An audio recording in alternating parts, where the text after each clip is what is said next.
Dalam nama Bapa, Anak dan Roh Kudus. Shalom dan salam sejahtera.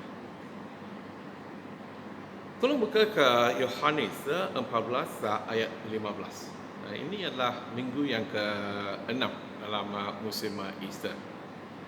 Dan ini adalah bacaan Injil. Mari akan baca hanya satu ayat, ayat 15. Jika kamu mengasihiku, kamu akan mematuhi perintah-perintahku. Mari kita berdoa. Let the words of my mouth, the meditations of our hearts be acceptable to Thee, O Lord, our God and our Redeemer. Amen. Seorang kawan dia telah kongsi dengan padi sesuatu yang berlaku lah. Dia kata satu hari semasa dia bawah kereta, dia kena tahan oleh polis. Nanti tu pegawai polis tanya, "Cik, tahu apa kesalahan?" Kawan saya pun senyum lah. "Encik tahu kan apa kesalahan?" "Ya Encik, ini lampu merah." Nampak? Kalau lampu merah mesti berhenti bukan? Ya mesti mau berhenti. Tapi mengapa kamu terus jalan? "Ya Encik, saya ada nampak itu lampu merah, tapi saya tak nampak kamu. Saya tak nampak polis. Saya jalan sajalah." Tu pegawai polis kata, "Betul kan?" "Betul. Sekarang kamu nampak saya bukan? Sekarang ambil ni sama." Ini yang kita tahu undang-undang. Betul. Walaupun kita tahu undang-undang, dalam kehidupan kadang-kadang susah nak ikut, mematuhi undang-undang. Satu lagi contoh, sekarang mereka kata self distancing. Mesti mau jaga jarak jauh. Tapi bila kita pergi ke supermarket,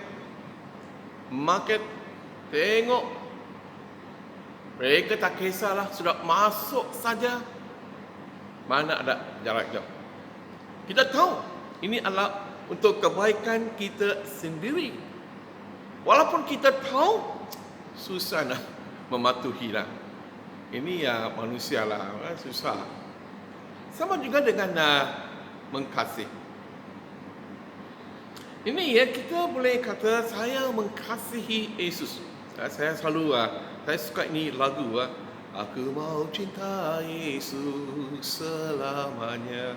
Wah, ini lagu saya pernah bila saya dengar lagu ini wah, aku mau cinta Yesus. Betul lah. Kita semua mau cinta Yesus. Kita semua suka Yesus. Bukan saja orang Kristian. Yang bukan Kristian pun mereka memang menghargai, menghormati Yesus. Ini mereka kata, saya suka Yesus. Saya suka ajaran Yesus. Saya mengasihi Yesus. Ini bila kita datang ke gereja. Dalam gereja kita boleh tunjuklah puji Tuhan, kita boleh tunjuk betapa kita mengasihi Yesus. Bila kita datang ke gereja, kita boleh nyanyi, aku mau cinta Yesus selamanya. Puji Tuhan. Ini dalam kehidupan seorang Kristian, ini bukan mengasihi Yesus dalam gereja. Kita mesti tunjuk kepada orang-orang di luar, orang-orang yang belum mengenal Yesus. Mereka mesti lihat kasih Yesus melalui kelakuan kita, perbuatan kita, cara kita bercakap. Itu yang dia kata ni jika kamu mengasihiku. Dia kata, kalau kamu mengasihi, tak cukup. Dia kata, mengasihiku tak cukup. Semua orang boleh kata, saya mengasihi Yesus. Kita semua tahu undang-undang negara. Tapi Yesus dikata ni akan mematuhi perintah-perintahku. Itu yang susah sikit. Dalam gereja kita boleh nyanyi, tapi nak tunjuk kasih Yesus kepada seorang yang kita tak suka, memang susah. Macam mana mengasihi mereka? Mereka selalu memfitnahkan nama saya, atau dia selalu memfitnahkan nama saya. Dia selalu buat jahat kepada saya. Macam mana saya nak mengasihi dia? Tapi Yesus kata, mengasihi saya tak cukup, kau mesti ikut perintahku. Ini kita mesti mau belajar. Kita mesti berdoa, sebab Tuhan akan menguatkan kita supaya kita boleh mematuhi perintah-perintah Yesus. Kalau kita tak mematuhi perintah-perintah Yesus, tak gunalah. Tak ada perbezaan di antara kita dan orang yang belum tak kenal Yesus. Label saja yang lain. Kita ini Kristian, mereka bukan Kristian. Mungkin mereka agama Hindu kah, agama Buddhis kah, label saja yang lain. Hanya bila kita mematuhi perintah-perintah Tuhan, hanya bila kita melakukan apa yang Allah menyuruh kita buat, baru orang di luar boleh nampak kasih Yesus dalam kehidupan kita. Saya nak kongsi dengan kamu satu cerita dari Perjanjian Lama. Ini adalah satu cerita. Tolong buka ke 1 Samuel. 1 Samuel lah ayat 1 Samuel 15 ayat 3. Ini adalah perintah Allah kepada Raja Saul.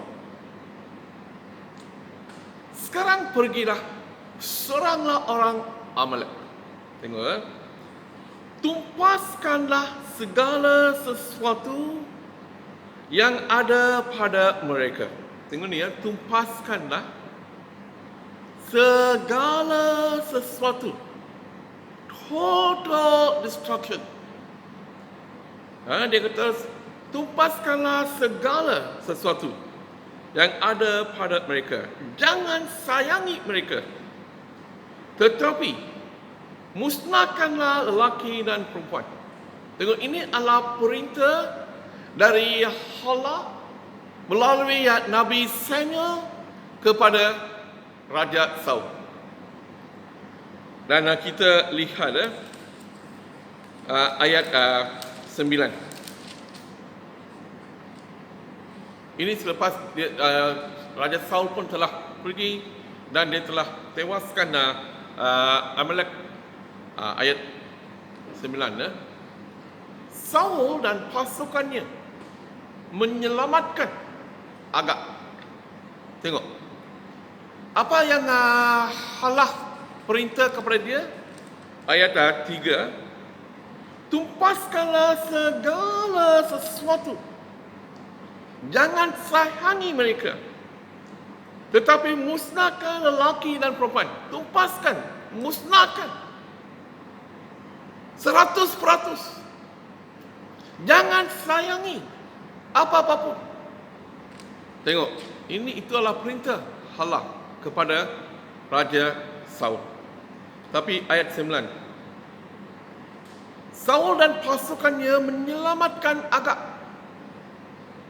kawanan domba dan kawanan lembu yang terbaik, ternakan yang anak domba yang gemuk-gemuk, serta segala sesuatu yang berharga. Tengok, walaupun Raja Saul Allah telah memilih dia,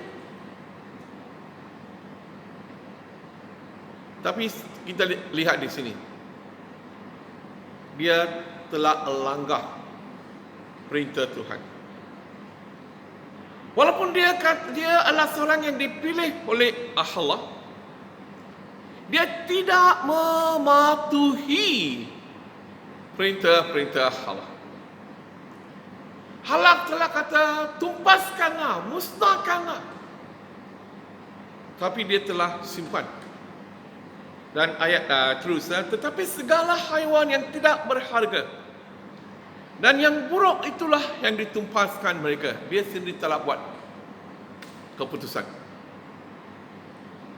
Dia telah pilih apa yang baik, dia telah simpan.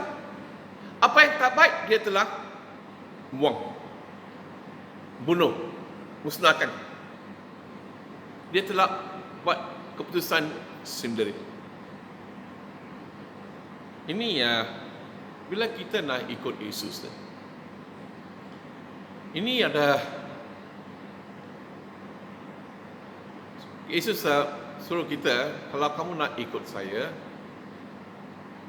kamu mesti ikut dengan hati yang penuh. Ini kita tolong buka ke Lukas 9:23. Mari akan baca Lukas 9:23. Yesus berkata kepada semua, jika seseorang hendak mengikut, kalau kamu nak mengikut Yesus, dia harus melupakan kepentingan dirinya. Tapi kita mengikut Yesus untuk apa? Untuk kepentingan diri sendiri, bukan? Kita datang ke gereja sebab Tuhan akan berkati kita. Semua pun kita biasa kita nak cari kepentingan diri sendiri. Itu yang Raja Saul. Walaupun Tuhan telah memberi dia ini bagi tahu, tumpaskan, musnahkan 100%. Dia telah simpan apa yang dia nak simpan. Dia tak ada hati untuk memusnahkan barang-barang yang berharga. Di sini dia baca ni dia harus melupakan kepentingan dirinya, memikul salib setiap hari dan mengikut aku.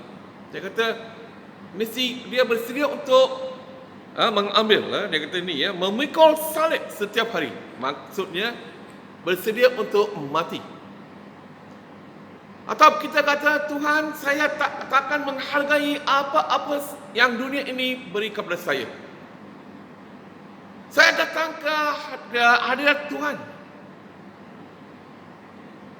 dengan tangan yang kosong.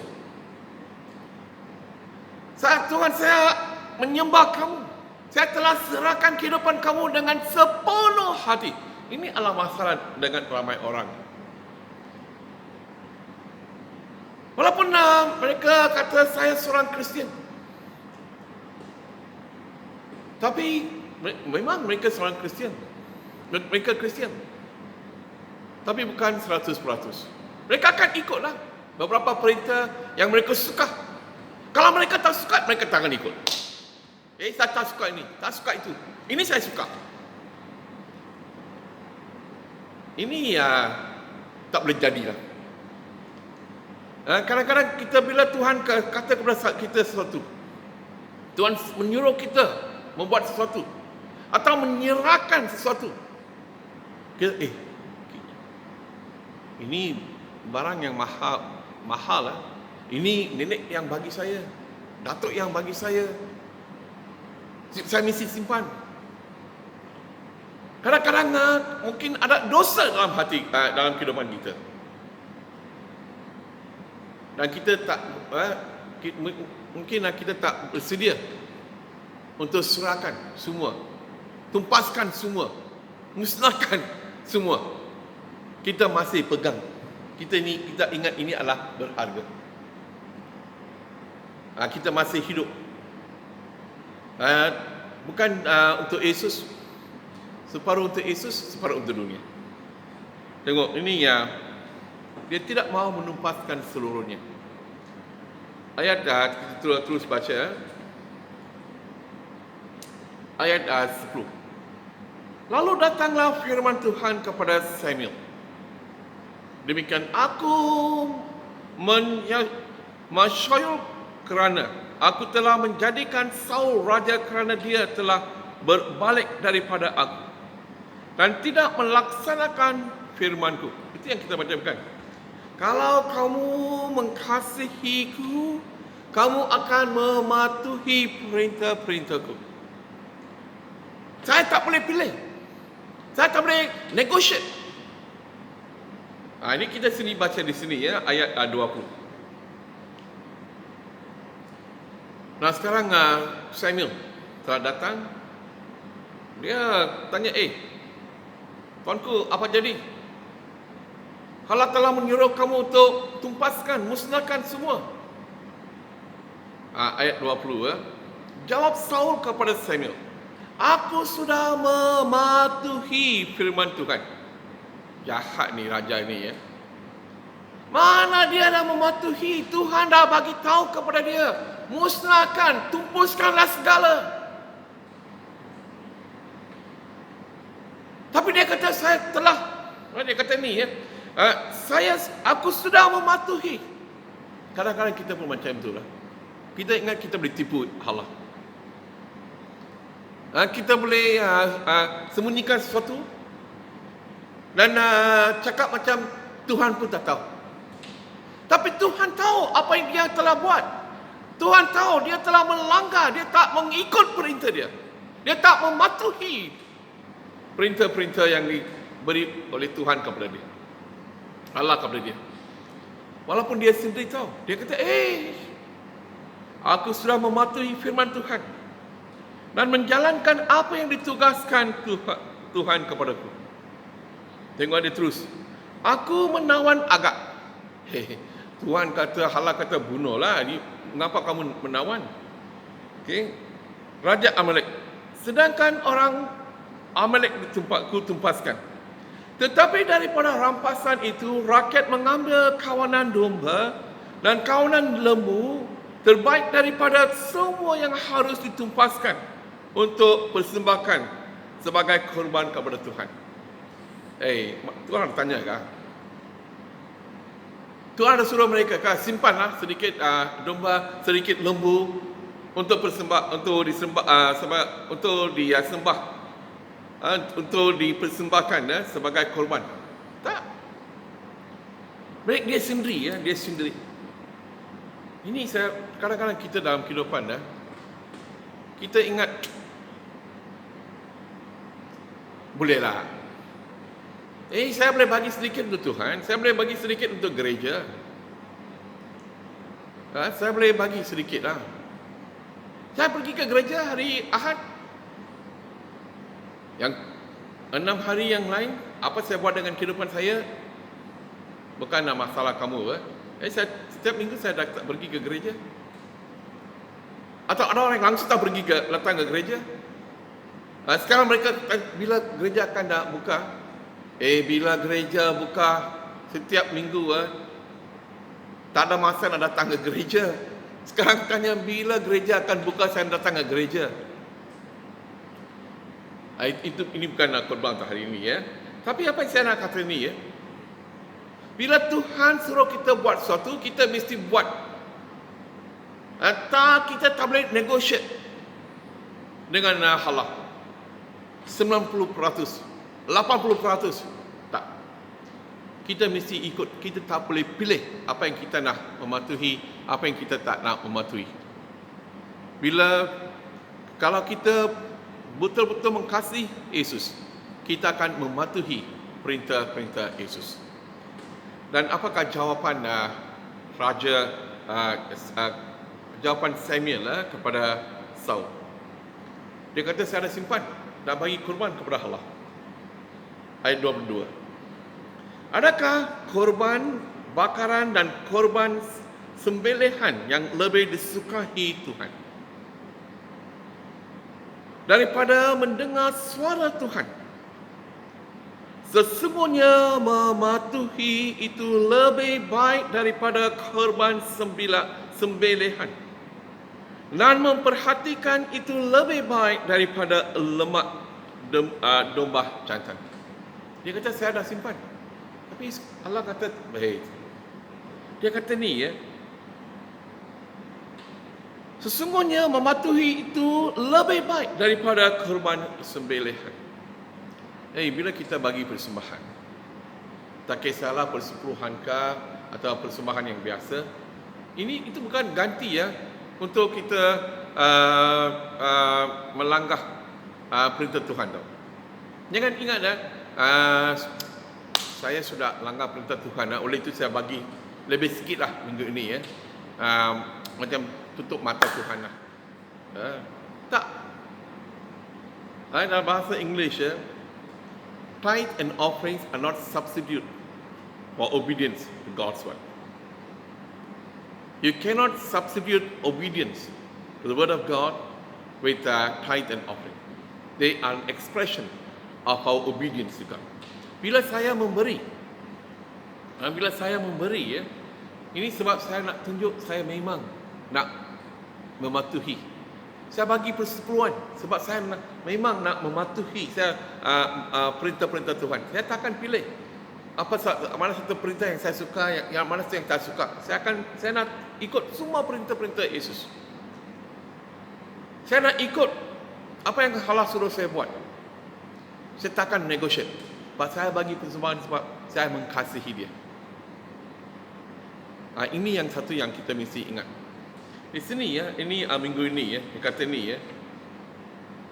Kalau kamu mengasihi Yesus, Pari akan baca sekali lagi ya.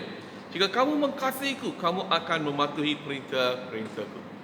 Kalau kamu betul-betul mengasihi Yesus, janganlah minggu sajalah datang ke gereja kata aku mau cinta Yesus. Kita mesti mencintai Yesus setiap saat. Di mana saja kita mesti mencintai Yesus, dan sebab kita mencintai Yesus, kita mesti mematuhi perintah Yesus. Bukan saja saya kata saya mengasihi, bukan. Kita mesti tunjuk kasih kita melalui kehidupan kita.